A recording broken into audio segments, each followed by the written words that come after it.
If you feel like the truth is being kept from us, know that you're not alone. I'm Detective Ozma, and my mission is to dig up the evidence behind the mysteries they want to bury.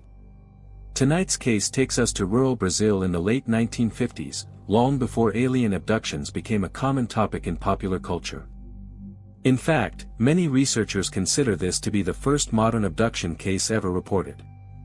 The story involves a young Brazilian farmer named Antônio Villas Boas, whose encounter would later become one of the most debated and unsettling accounts in UFO history.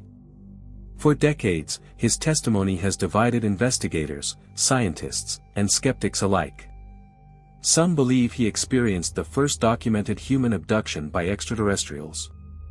Others believe the story hides a very different explanation. But before any conclusions can be drawn, we need to examine the events themselves. October 16, 1957. A quiet farm in the interior of Brazil. A young farmer was working alone in the middle of the night, plowing the fields under a clear sky. Suddenly, a red light appeared above him, at first distant, like a star. But the light kept getting closer. Within seconds it had grown into a large glowing object hovering directly above his tractor. The engine suddenly died, the lights went out, and before he could escape, small humanoid figures surrounded him and dragged him inside the craft. What happened over the next 4 hours would become one of the most disturbing and controversial UFO encounters ever reported. Because according to the farmer, he wasn't just abducted. He was used in an experiment. Evidence 1, the strange lights. The events began several days before the alleged abduction. On the night of October 5, 1957, Antônio Villas Boas and his brother were preparing to sleep at their family farm near São Francisco de Sales, in the Brazilian state of Minas Gerais. Because the night was unusually warm, Antônio opened the bedroom window to let in fresh air. That was when he noticed a bright light outside. The glow was far stronger than moonlight and appeared to illuminate the entire yard. Curious, he called his brother to look at it, but at first neither of them considered it anything extraordinary. Moments later, however, the light suddenly moved toward the house.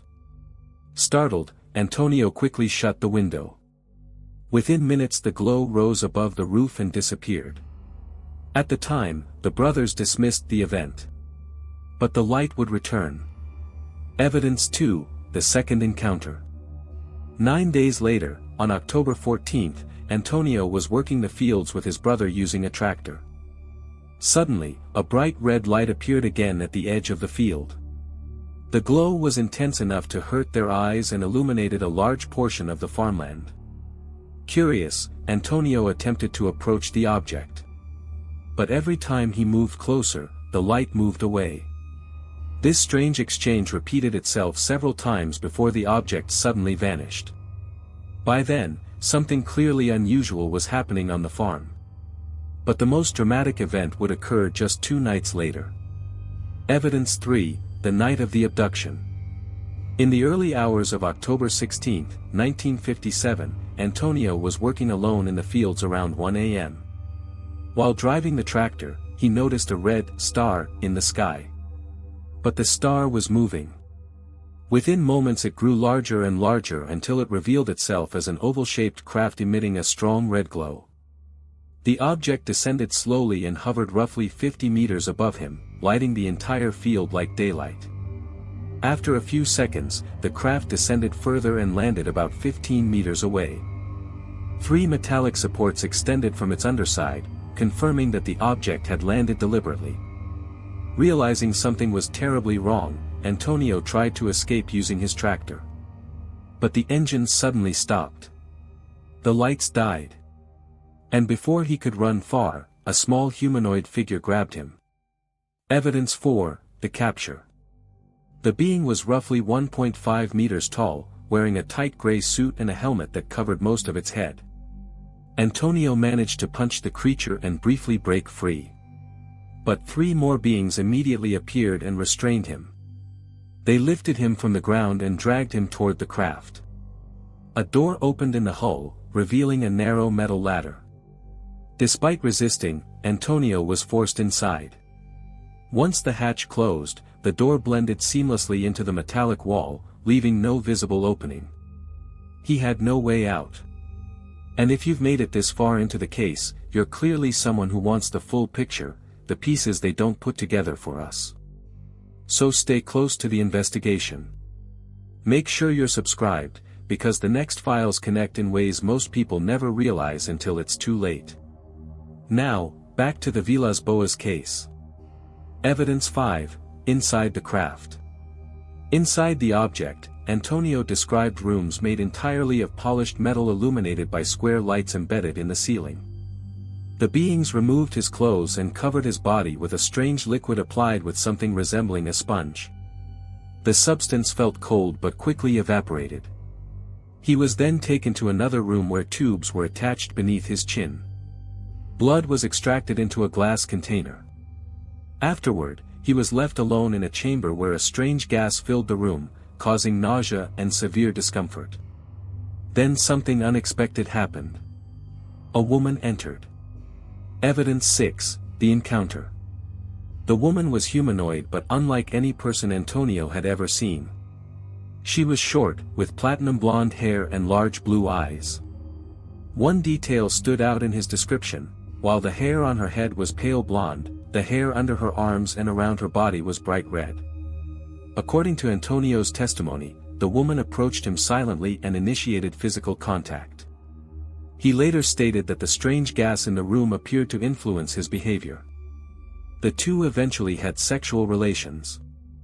Afterward, the woman pointed to her stomach, then to Antônio, and finally toward the sky. He interpreted the gesture as a message. That she would raise their child somewhere among the stars. Evidence 7, the release. Shortly afterward, the beings returned Antônio's clothes and escorted him out of the craft.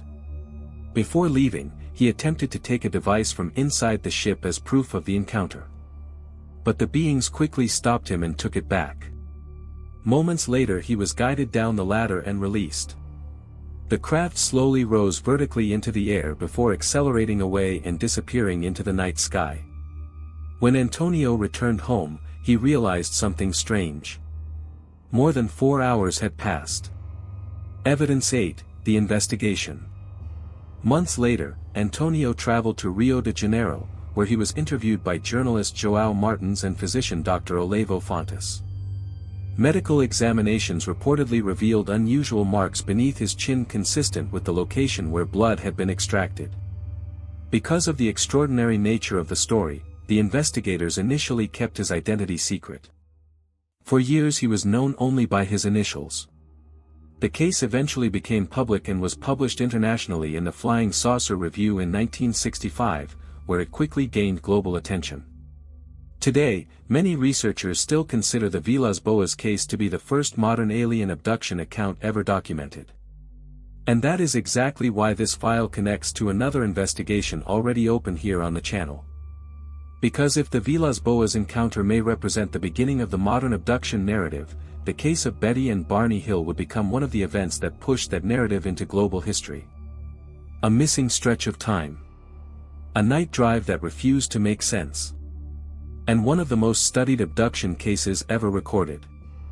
If you want to follow that trail further, that investigation is waiting for you right here on the screen. Conclusion. As I close this file, two main interpretations remain. The first suggests that Antônio Villas Boas experienced something far less extraordinary than it first appeared. Some skeptics argue that the events may have been the result of exhaustion, stress, or even hallucination during an intense night of isolated work in the fields. Others have proposed a more elaborate explanation. Decades after the incident, a former intelligence-linked source claimed that the encounter may have been part of a psychological experiment involving hallucinogenic substances and a staged scenario. According to that version, the craft may have been a disguised aircraft, while the beings inside were human operatives wearing protective suits. But that explanation raises as many questions as it answers. No solid evidence has ever surfaced to prove that such an operation took place, and many researchers remain skeptical of that claim. Which leaves the second possibility. That in October of 1957, long before alien abductions became a familiar subject in modern culture, a young Brazilian farmer may have experienced one of the first documented encounters with something not from this world. If that possibility is true, then the modern history of UFO abduction reports may have begun in a quiet field in rural Brazil, with a man who claimed he was taken aboard a craft, examined, and used in an experiment. The truth behind the Villas Boas case remains unresolved. And perhaps that is exactly why, more than 60 years later, investigators are still opening the file.